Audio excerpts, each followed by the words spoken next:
As discussed in a recent article, Green Mountain Coffee Roasters CEO Brian Kelley announced plans to launch in 2015 a cold beverage machine that's capable of producing sodas as well as other flavored soft drinks such as waters and fruit-flavored drinks.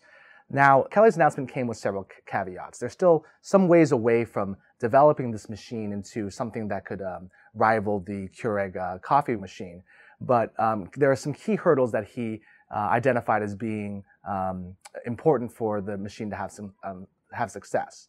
First is that the beverage needs to come out cold. Preparation time for these beverages have to be less than 60 seconds. Carbonation has to be achieved without the use of a CO2 cylinder, and the system has to be capable of delivering a perfect dose for each beverage or brand that the company sells in pod format.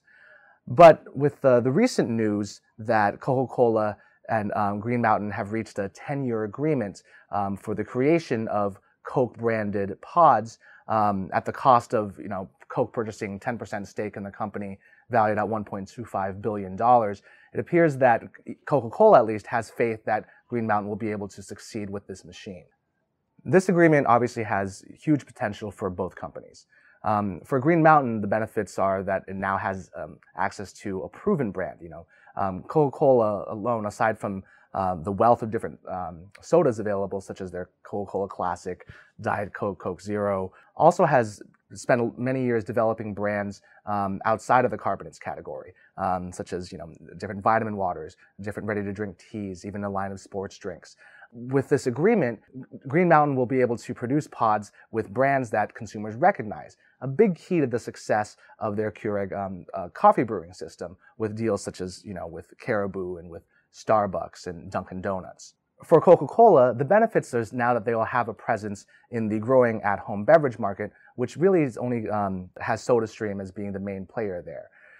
But this actually taps into a deeper trend for the way that consumers are purchasing and drinking their soft drinks nowadays. Gone are the days where someone will necessarily purchase a 24-pack or several 2 liters of soda for home. Consumers are demanding more variety, both on the go and at home, and a large reason that we may have seen some drop-off in retail volumes is the fact that they aren't able to replicate this type of variety within their household. With the Keurig cold beverage machine, that type of diversity, that type of product selection will now be available to those consumers without having to purchase so many different liquid products, because they'll be able to just stock up on these capsules and be able to create a variety of different beverages. Whether or not Coca-Cola and Green Mountain have a billion-dollar brand on their hands is yet to be seen. And as we said at the start, there's a lot of hurdles that they still need to get over. But if there is commercial success with this, there will be some losers. Obviously, Sodastream has to be concerned because they've helped cultivate this type of culture of at-home beverage creation.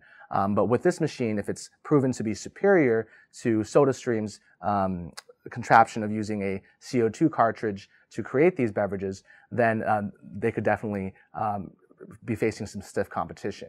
But within Coca-Cola's family, there's some major concerns as well.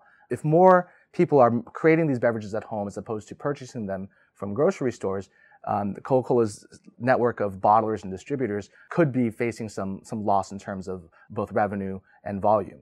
And then obviously this will have large impact on the Coca-Cola's packaging suppliers, as consumers will be using less cans and less bottles for their drinks.